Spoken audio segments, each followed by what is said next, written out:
여기 한국으로 휴가를 왔다는 독일의 특수부대원들이 거들먹거리며 길을 걷고 있습니다. 그들은 상부의 지시 탓에 억지로 한국에 오긴 했지만 한국은 딱히 볼 것도 없는 그저 그런 국가일 뿐이라며 으스대고 있는데요. 하지만 이들은 웬 한 무리의 한국인 할아버지들과 마주하게 되고 이내 겸손을 되찾고 말았다고 합니다. 그렇다면 그들은 한국에서 대체 어떤 경험을 했던 것일까요? 안녕하세요. 제 이름은 마르쿠스입니다. 저는 독일 엘리트 특수부대에서 중위로 활약하고 있죠. 그리고 저희는 이번에도 특수부대 평가에서 1위를 거두었고 그 덕분에 한국으로 파견을 떠나게 됩니다. 왜 보상이 파견이냐고요? 이건 단순한 파견이 아니기 때문입니다. 이건 사실상 휴가였어요. 서류상으로는 합동 국제훈련을 위해 한국으로 향한다고 되었지만 사실 훈련은 순위체계도 없고 실제 평가도 없는 것이고 그냥 휴가를 즐기라는 독일 군대식 표현일 뿐이었습니다. 하지만 이러한 휴가 명령에 저희 팀의 모든 부대원들이 웃고 있는 것은 아니었습니다. 도대체 왜 한국에 가는 거죠? 저희 팀의 중포수 에릭이 비웃었습니다.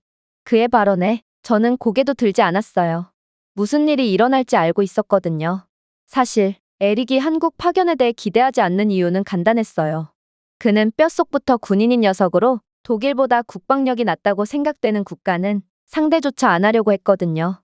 예를 들면 싱가포르의 경우 그들은 부유한 국가지만 에릭은 싱가포르의 군사력이 형편없다는 이유로 그들을 나라 취급조차 안 하곤 했어요.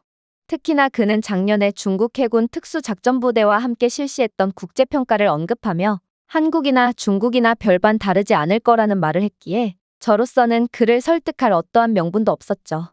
실제로 중국 군인들은 나약했고 또 도저히 특수부대라고는 보이지 않을 정도로 겁이 많았거든요. 저희를 보자마자 묵사발을 내주겠다며 무례할 정도로 과한 자신감을 보였던 그들이었지만 막상 훈련이 시작되자 중국인들은 전혀 다른 모습을 보이더군요. 저는 입수 30초 만에 물에서 나온 대위 계급의 중국인 장교를 기억합니다. 그는 자신은 부대원들을 지휘해야 하니 물 밖에서 훈련을 실시하겠다며 어처구니 없는 주장을 해왔고 그는 차가운 물을 견딜 정신력조차 없었는지 몸과 목소리는 훈련이 끝날 때까지 사정없이 떨리고 있었어요. 심지어 몇몇 중국 특수부대원들은 입수할 때가 되자 갑자기 부상 핑계를 대며 해군 특수부대원이 물을 무서워하는 듯한 기괴한 모습을 보였기에 저희 부대원들은 그들의 한심한 정신력을 보며 폭소를 할 뿐이었어요. 그날부터 에릭을 포함한 다른 부대원들은 아시아 국가의 군대들을 전부 중국과 같은 범주로 묻기 시작했습니다. 아시아 국가들은 허세로 가득 찼지만 그 뒤에는 아무것도 없다고 말이죠. 그리고 저는 이런 에릭을 통솔해야 하는 입장이었지만 도저히 그를 설득시킬 수가 없었어요. 그가 딱히 틀린 말을 한 것도 아니었거든요. 그때 토비아스가 나서기 시작했습니다. 그는 어쩌면 한국은 독일보다도 강력하고 기술적인 군대를 가진 국가라며 만약 저희가 군인으로서의 한 단계 더 진보된 모습을 원한다면 한국은 반드시 경험하고 배워야 할 국가라고 했거든요. 한국이 유럽 최고의 군사 강국인 독일을 넘어섰다니 이런 허무맹랑한 소리에 모든 부대원들은 그의 말을 그대로 무시할 뿐이었습니다. 하지만 팀장인 저로서는 그의 소리를 그저 헛소리라고만 치부할 수가 없었죠. 사실 저희는 분명 휴가를 떠나는 것이 맞지만 독일 국방부는 저희에게 특별 임무를 하달했기 때문입니다. 그건 바로 군수품인 특수 제작 액션캠을 한국으로 가지고 가서 한국군이 훈련을 받는 모습이나 한국의 방산 분야에 대한 모습들을 촬영하고 오라는 임무였어요. 그 이유는 명료했습니다. 그건 바로 한국은 기존의 독일이 주도하던 차세대 유럽 방산 파일을 전부 다 독차지할 유력한 경쟁자였기 때문이었어요. 상부에서는 한국은 작년에만 200억 달러 규모의 방위 시스템을 수출했고 이는 단순히 높은 수치일 뿐만 아니라 이전 기록을 140%나 경신한 수치라며 한국의 성장을 경계했는데요. 현재는 폴란드, 노르웨이, 에스토니아, 심지어 미국까지 한국의 무기 시스템을 테스트하고 있는 중이고 K2 전차, K9 자주포, 레드백 IFV 등 한국이 최근 개발해낸 모든 무기는 실시간 테스트에서 독일의 무기보다 높은 순위를 기록했다며 이대로라면 더 많은 유럽 고객들을 한국에 빼앗길 수밖에 없다고 하더군요. 저는 처음에는 쓸데없는 걱정을 한다고 생각했어요. 아무리 그래도 독일은 단순히 강력한 군대를 넘어 전 세계의 군사 메커니즘을 주도하고 있는 국가거든요. 그러나 대대장님은 제게 진지한 얼굴로 말씀을 건네시더군요. 알고 있지? 작년에 독일은 100억 달러 규모의 폴란드 장갑차 계약을 한국에 빼앗겼어. 레오파드 전차?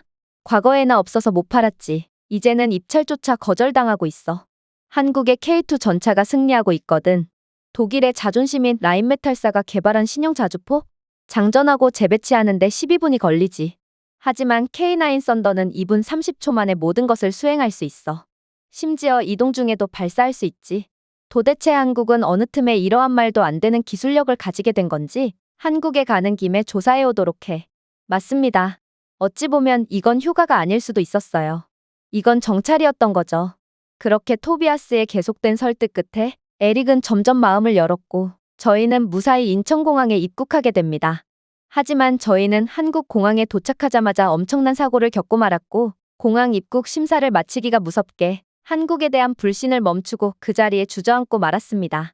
왜냐하면 자신은 등 떠밀려 한국에 가긴 가지만 이건 자신의 인생에서 큰 수치로 남을 거라며 계속된 불평을 하던 에릭은 일순간 마치 귀신이라도 본 듯한 표정을 지으며 그대로 굳어버리고 말았거든요. 에릭, 정신 차려. 도대체 왜 그러는 거야? 제가 물었습니다. 그는 말도 제대로 못하더군요. 그는 더플백에 손을 뻗어 나오지 않는 뭔가를 계속해서 뒤적이더군요. 저는 직감적으로 상황이 잘못 돌아가고 있다는 것을 느끼게 되었습니다. 그랬습니다. 에릭은 군용 화물을 잘못 적재했던 것이죠.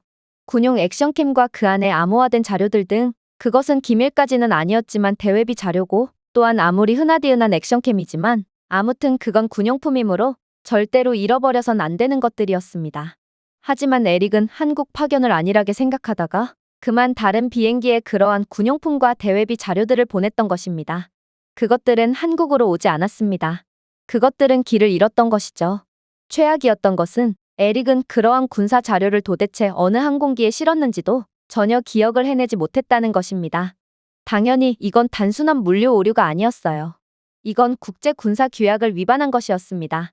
독일의 기밀 자산의 무단 반출이었고 이건 군법에 따라 보직 해임을 당할 수도 있는 매우 큰 중범죄였어요. 특히나 에릭은 특수부대원이었는데 일반적인 군인조차 용납이 안 되는 실수를 특수 작전을 수행해야 하는 고급 자원이 해버리다니 아무래도 에릭에게 빠져나갈 길은 전혀 보이지 않는 듯했습니다. 잘해도 군복을 벗는 것으로 끝나고 운이 나쁘면 투옥이 될 수도 있을 거예요. 에릭도 그 사실을 잘 알고 있었는지 그는 자신이 돌아오지 못할 강을 건넜다는 사실을 인지하자마자 그대로 바닥에 쓰러졌습니다. 민간인들이 즐비한 공항 한복판에서 말이죠. 군인 집안이자 평소에도 군인 정신으로 똘똘 뭉친 용맹한 에릭은 불명예스럽게 퇴출당할 위기에 처했고 결국 그는 그 자리에서 오열을 하며 자신의 처지를 비관했습니다. 그가 잃어버린 군수품을 다시 찾고 명예를 회복할 확률은 아무리 봐도 0%로 보였거든요. 그때 한국 공항 직원이 다가왔습니다. 그리고 그는 영어를 구사하며 놀라운 이야기를 해오더군요. 누군가 다쳤어요? 무슨 문제라도 있나요? 민간인에게 저희의 상황을 말할 수는 없었어요. 망신도 이런 개망신이 없었거든요. 그러나 저는 이 한국인에게만큼은 모든 것을 털어놓아야 할 것 같다는 무언의 압박감을 느꼈고 그렇게 저희가 처한 상황에 대해 모조리 털어놓게 됩니다. 그러자 이 한국인 공항 직원은 놀라운 이야기를 해오더군요. 저 또한 대한민국 특수부대에서 복무했습니다. 어쩌면 제가 당신들을 도울 수 있을지도 모르겠네요. 깜짝 놀랐어요. 특수부대에서 전역해도 별다른 진로가 없는 독일과는 달리 한국은 특수부대를 전역하면 공항 보안 업무 등 여러 커리어가 확보되는 모양이었거든요. 그런데 더 놀라웠던 점은 바로 한국의 시스템이었어요. 솔직히 아무리 그가 저희를 도와주겠다고 하긴 했지만 저는 큰 기대는 가지지 않았어요. 어찌 보면 당연했죠. 도대체 그가 저희를 위해 무슨 일을 해줄 수 있겠어요? 하지만 인천공항이 구축해놓은 시스템은 경이로웠습니다. 일단 인천공항은 전 세계 항공기들이 반드시 한 번쯤은 들릴 수밖에 없는 항공교통의 허브 역할을 수행하고 있었는데요. 그런데 인천공항은 그러한 전 세계 항공의 중심이라는 별명에 걸맞게 한국이 자체 기술력으로 개발한 놀라운 시스템으로 믿기지가 않는 모습을 보여주고 있더군요. 일단 매우 중요한 공항 물류 정보지만 아직도 외주를 맡은 제3자 공급업체가 처리하는 구식의 유럽식 시스템과는 달리 한국은 자체 기술력을 통해 중앙 집중식이고 실시간이며 글로벌 추적 위성 및 모든 항공기 정보가 통합된 시스템을 가지고 있었습니다. 그리고 이러한 선진적인 시스템을 기반으로 이 한국인 직원은 조회 8분 만에 저희의 화물을 발견했죠. 당신의 짐은 아직 독일 프랑크푸르트를 떠나지 않았네요. 라고 그는 말했습니다. 이걸 운이 좋다고 해야 할지 당신이 붙인 수화물 중 하나에는 상업용 수화물에는 허용되지 않는 품목이 포함되어 있었기 때문에 독일 세관을 통과하지 못했거든요. 즉, 당신들이 찾고 있는 화물은 전혀 움직이지 않은 상태로 그대로 독일에 머물고 있다는 말입니다. 이건 말도 안 됐어요. 조사해보겠습니다. 이후 침묵이 이어지는 유럽식 서비스가 아니었어요. 굳이 요청하지 않아도 최첨단 기술력을 이용해 문제를 해결해주는 세계에서 가장 진보된 서비스였죠. 운이 좋으시네요. 라고 그는 덧붙이더군요. 사실 아무리 당신의 짐이 독일에 그대로 남아있더라도 독일 공항은 워낙 융통성이 없어서 웬만한 공항이었다면 배송을 요청해도 들어주지 않았을 가능성이 큽니다. 수화물의 주인인 당신이 직접 독일로 와서 찾아가라고 명령했겠죠. 그러나 인천공항은 달라요. 인천공항은 모든 주요 EU 및 나토 공항과 안전한 노선을 통해 연결되어 있는 신뢰받는 공항일 뿐만 아니라 항공교통의 허브로 여겨지거든요. 특히나 한국과 유럽 국가들과의 외교적 관계도 매우 원만하기에 아마 저희의 요청만큼은 거절하지 못할 가능성이 큽니다. 굳이 따지자면 주도권은 저희 쪽에 있거든요. 저희 측이 직접 독일 공항과 소통하여 해당 물품의 외교적 재이전을 요청해드리겠습니다. 당신들을 보니 아무래도 해당 물건은 매우 중요하고 또 급해 보이거든요. 턱이 조여졌습니다. 독일에서는 이러한 기적과도 같은 일이 절대로 일어나지 않을 것입니다. 혹여라도 가능하다고 해도 구식적인 시스템 때문에 몇 개월은 소요되겠죠. 하지만 여기 한국에서는 10분 만에 모든 것이 끝나버렸습니다. 각 부서에서 다른 부서와 통화를 하라며 서로의 일을 등떠미는 관료주의와 책임 회피 따위는 없었어요. 그저 한국 공항은 저희가 따라잡기를 기다리고 있는 세계에서 가장 우수한 공항이었죠. 공항은 한 나라의 얼굴의 역할을 수행한다는 것을 고려해본다면 인천공항뿐만 아니라 한국의 모든 시스템은 이처럼 효율적이고 기술적일 거라고 예상하는 건 너무나도 쉬웠어요. 특히나 저희는 짐을 찾기 위해 인천공항으로 다시 올 필요도 없었죠. 현재 인천공항에는 수화물 배송 서비스를 시범 운영 중이고 공항 직원은 저희의 호텔 주소를 알려준다면 그쪽으로 물건을 곧바로 보내주겠다고 했거든요. 이러한 말도 안 되는 서비스가 가능할 수 있는 건 바로 한국의 세계 최강의 교통 시스템 덕분이었습니다. 한국의 버스나 지하철 등의 교통 인프라는 압도적인 세계 1위를 차지하고 있기에 몸이 불편한 장애인이나 새로운 삶을 시작하길 원하는 노숙자들은 이러한 배송 일을 도맡으며 대중교통 배송 서비스를 책임지고 있다고 했거든요. 특히나 택배 한 번 시키면 한 달은 걸리는 느려터진 독일의 배송 시스템과는 달리 한국은 하루 만에도 택배를 받아볼 수 있는 미친 듯한 물류망을 구축해둔 전 세계 유일한 국가였기에 그렇게 저희는 치명적인 실수를 하고도 매우 편하게 저희의 잃어버렸던 대회비를 받아볼 수 있게 되었습니다. 이쯤 되자 그렇게나 한국을 비하하던 에릭은 완전히 넋을 놓아버렸어요. 사실 그는 꽤나 거만한 녀석으로 가끔은 중위인 제게도 경례를 생략하곤 하지만 그는 자신의 인생을 구원해준 이 한국인 공항 직원에게만큼은 우렁차게 경례를 하며 충성심을 보이더라고요. 그리고 그러한 모습을 본 저희 모두는 안티마저 팬으로 만들어버리는 한국의 대단한 모습에 감탄을 할 뿐이었죠. 아, 토비아스는 빼고 말이에요. 그는 마치 한국에서 이런 일이 일어날 것을 예상하기라도 한 것처럼 놀랍지도 않다는 듯 먼저 이동했거든요. 그렇게 저희는 공항을 걸으며 데이터부터 구매하기로 했습니다. 하지만 저희 부대의 최고의 통신 기술자인 토비아스가 눈에 띄었어요. 그는 도대체 무슨 생각인지 가장 저렴한 데이터 플랜을 구매했거든요. 이건 바보짓이었어요. 저희의 휴가는 일주일이나 되는데 그렇게나 적은 데이터를 구매했다간 하루도 못 버티고 모든 데이터를 탕진해버릴 거예요. 그러나 그는 계속해서 실실대며 웃을 뿐이었어요. 나는 2번 말하지 않을 거야. 너희들은 반드시 한국에서만큼은 가장 저렴한 데이터 플랜을 구매해야 해. 나는 통신 기술자로서 한국의 통신망이 얼마나 우수한지 아주 잘 알고 있거든. 돈 낭비를 하고 싶지 않다면 내 말을 믿는 것이 좋을걸? 저희 모두는 토비아스가 잠시 실성했다고 생각했습니다. 통신망이 형편없는 유럽에서 평생을 살아온 저희는 도대체 그가 무슨 말을 하는지를 전혀 이해하지 못했거든요. 하지만 그렇게 지하철을 타고 서울로 향하면서 저희는 말도 안 되는 경험을 하게 됩니다. 왜냐하면 그가 뜬금없이 부대에 남겨진 소수의 부대원들에게 영상 통화를 걸기 시작했거든요. 그것도 고화질로 말입니다. 저는 드디어 그가 미쳐버렸다고 생각했습니다. 일단 이런 깊숙한 지하에서 데이터가 터질 리가 없었어요. 독일 지하철에서는 데이터는커녕 전화조차 안 터지거든요. 그리고 데이터가 터져도 문제였어요. 생각해보세요. 고화질의 영상통화를 하려면 상당량의 데이터를 소진해야 할 것입니다. 그런데 토비아스는 짠돌이처럼 가장 적은 데이터만을 구매했는데 도대체 그가 어떻게 원활한 통화를 하겠어요? 하지만 그는 그렇게 부대원들과 계속해서 영상통화로 소통하더군요. 그리고 이를 이상하게 여겼던 에릭이 속삭이기 시작했어요. 이봐, 토비아스. 그런데 너 너무 무리하는 거 아냐? 그렇게 영상통화를 오래 하다간 통신 및 데이터 요금이 내 계좌를 갉아먹어버릴 거야. 물론 지하철에서 영상통화가 가능한 건 분명 신기하긴 하지만 그렇다고 해도 너는 너무 무리를 하는 것 같아. 그러나 토비아스는 충격적인 말을 해오기 시작했습니다. 그게 무슨 소리야? 나는 지금 한국 지하철에서 무료로 제공되는 초고속 무료 와이파이를 이용 중이야. 이건 모두 공짜로 통화하는 거라고. 그의 통화를 엿듣던 저희 대원들은 일동경악을 하며 토비아스를 쳐다봤습니다. 그리고 빼앗은 그의 휴대폰에서는 정말로 와이파이가 전부 채워진 채로 잘 작동하고 있더군요. 나머지 부대원들은 고가의 국제 데이터 요금제를 사용하여 구글 검색 페이지를 이용하고 있을 때 토비아스는 혼자 영상통화와 서울 관광 웹사이트에서 실시간 드론 영상을 시청하기까지 했어요.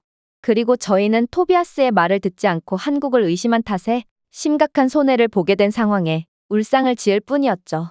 물론 이러한 한국에 미친 듯한 무료 인프라는 단지 지하철에만 국한되지도 않았어요.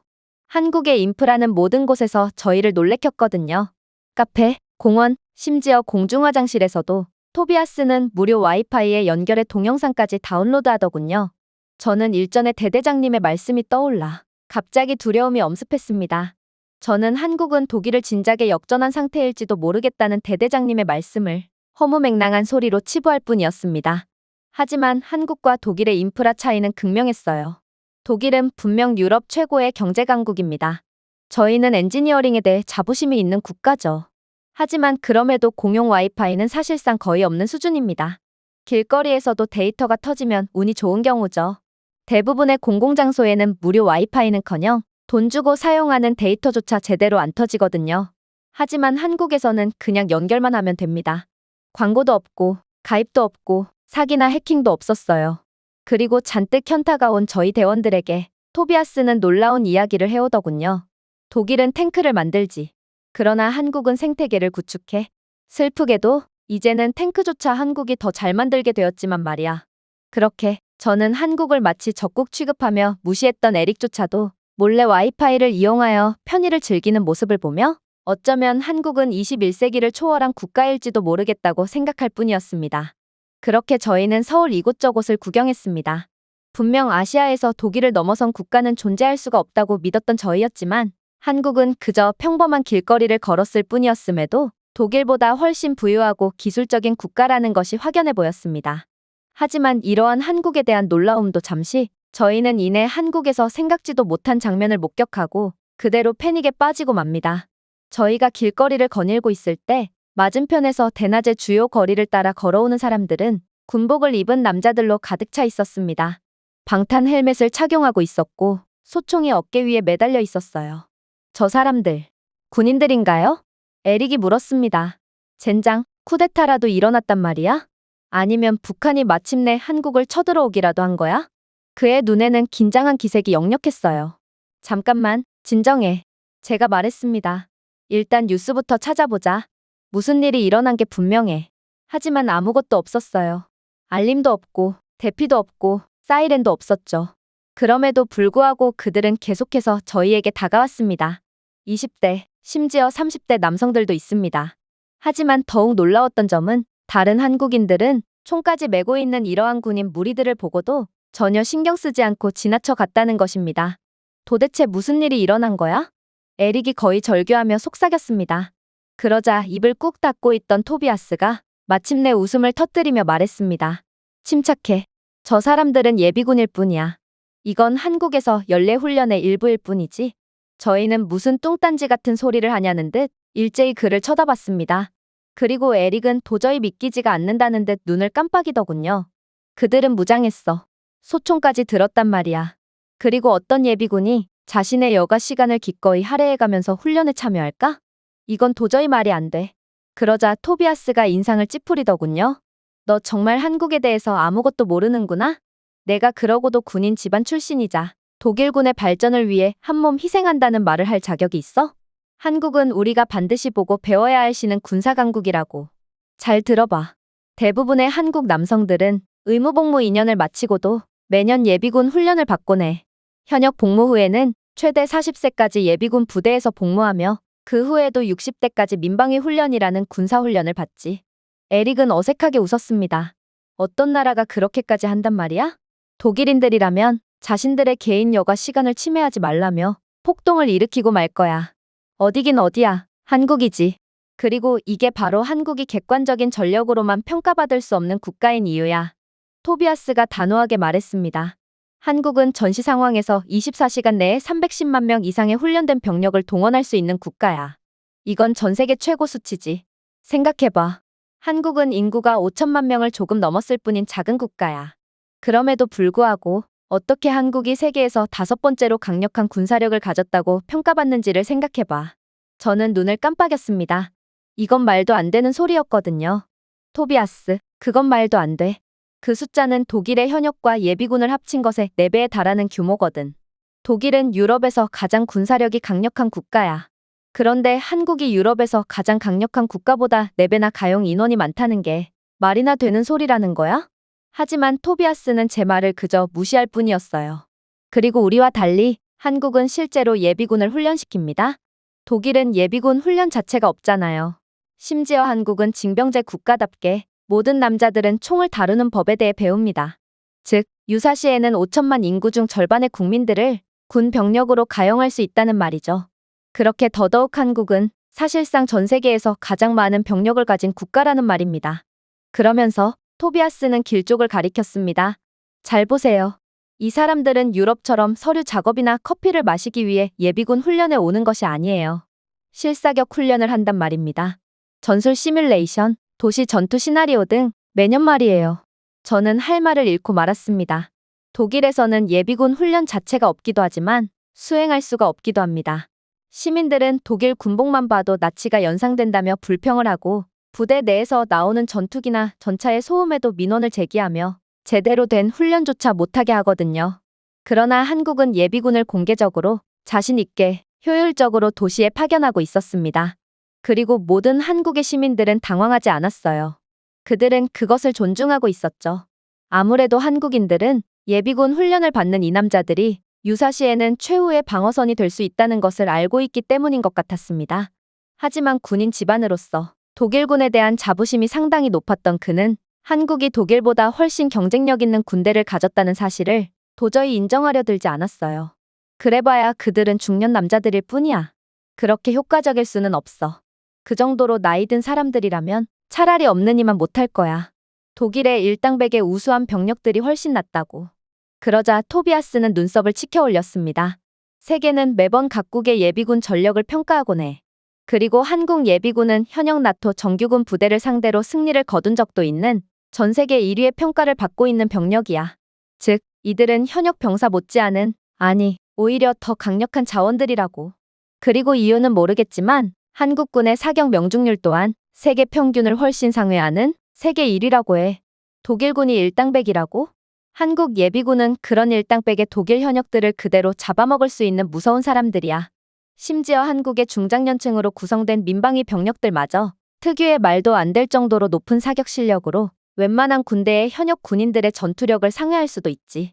그렇게 에릭의 자존심은 완전히 곤두박질 쳤고 저희는 완전히 넋이 나간 채 계속해서 이동했습니다. 저희 부대에 오기 이전에 전력 분석실에서 근무했던 토비아스답게 그는 독일 국방부에서 유심히 조사하고 있는 한국에 대해 완전히 꿰고 있던 것입니다. 그런데 에릭이 조금 이상하더군요. 에릭은 그렇게나 자랑스러워하던 독일군이 한국군의 발끝조차 따라오지 못한다는 사실에 좌절하다가도 갑자기 저희에겐 만회할 기회가 있다며 이해가 안 가는 반응을 보이기 시작했거든요. 저는 그가 실성이라도 한 건가 싶어 황당함을 느꼈지만 알고 보니 그는 다 준비하고 있던 것이 있었습니다. 바로 토비아스는 모름지기 군인이라면 그리고 특수부대 소속이라면 휴가 중에도 훈련을 게을리하면 안 된다며 한국의 에어 소프트 서바이벌을 예약해뒀던 것입니다. 저는 휴가에 와서도 마음껏 즐기지 못하는 현실의 피곤함을 느끼면서도 어쩌면 이건 자신감 회복에 좋을 것 같다는 생각이 들었습니다. 저희에겐 저희가 왜 엘리트 부대원인지에 대한 이유를 상기시킬 때가 온 것 같았기 때문입니다. 계속해서 한국에 뒤처지는 모습만을 지켜보며 주눅들어 있을 수만은 없었어요. 그래서 저희는 마음을 다잡은 채 서바이벌 장으로 향했습니다. 저희의 상대는 프로팀이었어요. 에릭이 특별히 고르고 골랐던 상대였죠. 하지만 이상했어요. 그들은 분명 프로라면서 멤버들은 하나같이 중장년층의 한국인들밖에 없었거든요. 심지어 이들은 서바이벌이라는 터프한 스포츠를 즐기기에는 너무나도 평범하고 순박하게 생겼더군요. 도대체 이 사람들이 어딜 봐서 프로라는 말인지 그들은 아마추어보다도 약해 보였어요. 그리고 저는 곧 사건의 전말을 듣고 황당함을 느낄 수밖에 없었는데 알고 보니 이들은 팀 이름이 프로였던 거였고 실제 프로 선수들은 아니었던 것입니다. 에릭은 그것도 모르고 프로팀을 프로팀으로 해석하고 그들에게 도전장을 내민 것이죠. 이건 너무나도 일방적이고 재미없는 경기가 되리라 생각했습니다. 저희는 독일 최고의 엘리트 특수부대원들이에요. 저희가 이런 노인들을 이기지 못할 리가 없잖아요? 솔직히 시간 낭비처럼 보이기도 했고 저희는 그냥 경기를 포기할까도 진지하게 고려해봤어요. 그러나 이왕 서바이벌장에 왔는데 이대로 돌아가는 것이 더욱 시간 낭비처럼 보였고 결국 저희는 본 실력을 보여주며 스트레스나 풀기로 했습니다. 좋아. 제가 웃으며 말했습니다. 5분 안에 마무리하자. 내가 지휘하지. 당연히 저희는 실전에서 사용되는 군사 전략을 가지고 있었습니다. 유럽 훈련 시뮬레이션 중에 수십 번 사용했고 모든 부대들을 박살낸 전략이었죠. 체력을 앞세워 전방위적인 압박을 가하고 후퇴를 강요하며 미리 매복해 있던 측면에서 허를 찌름으로써 게임을 종료시키는 거였죠. 5분도 안 걸릴 거라고 생각하며 경기를 시작했습니다. 하지만 30초 후 저희는 모두 사살 처리되며 경기는 끝나고 맙니다. 그것은 단순한 패배가 아니었습니다. 그야말로 박멸이었습니다. 상대는 단 한 명도 사살 처리되지 않고 살아남았거든요. 이들은 현역 군인인 저희의 머리 꼭대기 위에 있었습니다. 한국의 중장년 팀은 저희의 움직임을 예상이라도 했는지 조용히 기다리고 있었습니다. 그리고 저희가 접근하자 그들 중 한 명은 사각지대에서 거울 파편을 사용하여 저희의 접근을 지켜보기도 했습니다. 누가 그런 생각을 할 수 있을까요?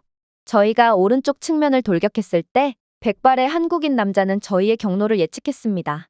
그는 격렬하게 사격하지 않고 저격수 같은 사격 기술로 탄약을 보존하면서 저희를 하나씩 골라냈죠.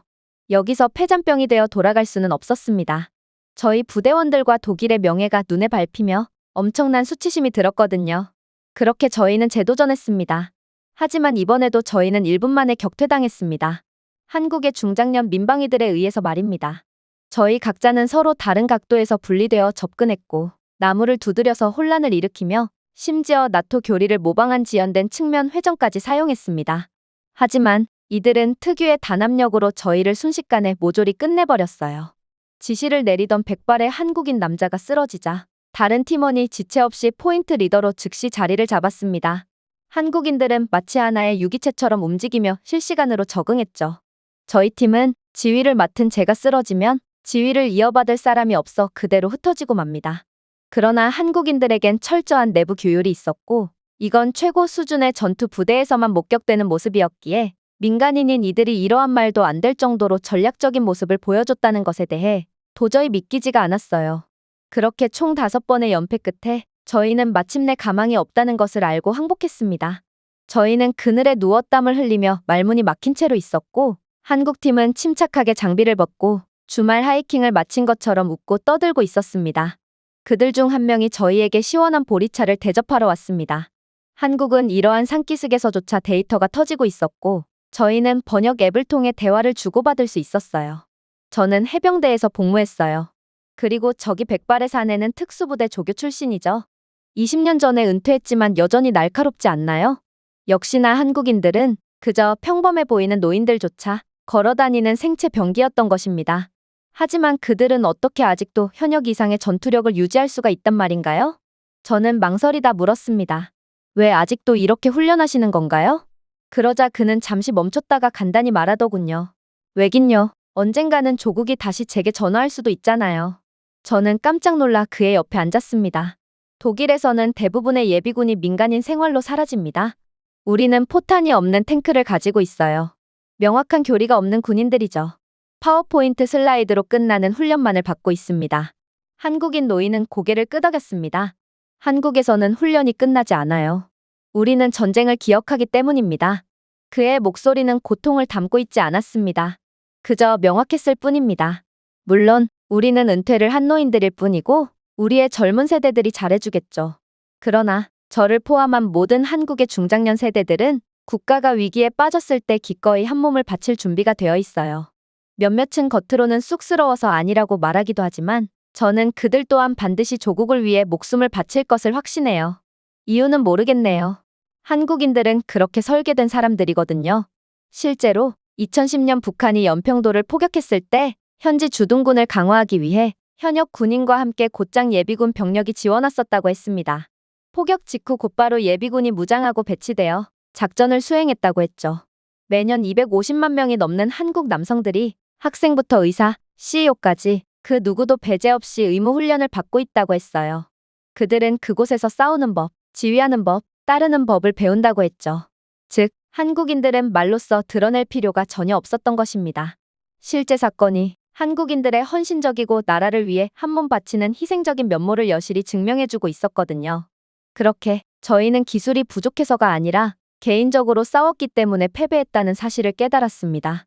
반면에 한국인들은 하나가 되어 싸웠기 때문에 쉽게 저희를 제압할 수 있었던 거죠.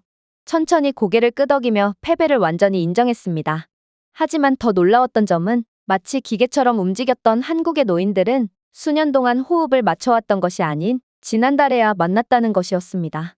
한국인들에겐 시간의 길이가 중요했던 게 아니었던 것이죠. 한국에서는 일찍부터 단합과 협력에 대해 배운다고 했어요. 그래서 한국은 위기 때마다 늘 그러한 위기를 극복할 수 있었다고 했죠. 위정자들이 나라를 버리고 도망가도 한국의 백성들은 나라를 위해 농기구들을 들고 일어나 적에 맞서 싸웁니다. 나라가 파산 직전에 몰렸을 때 그들은 자신들이 힘들게 모았던 금과 재산을 기꺼이 내놓습니다. 그리고 이러한 한국인들의 단결심은 제 마음속 깊이 닿았습니다. 개인주의 문화가 팽배해 있는 독일에서는 개인의 공로를 소중히 여깁니다. 한국에서는 자아보다 응집력을 소중히 여겼습니다.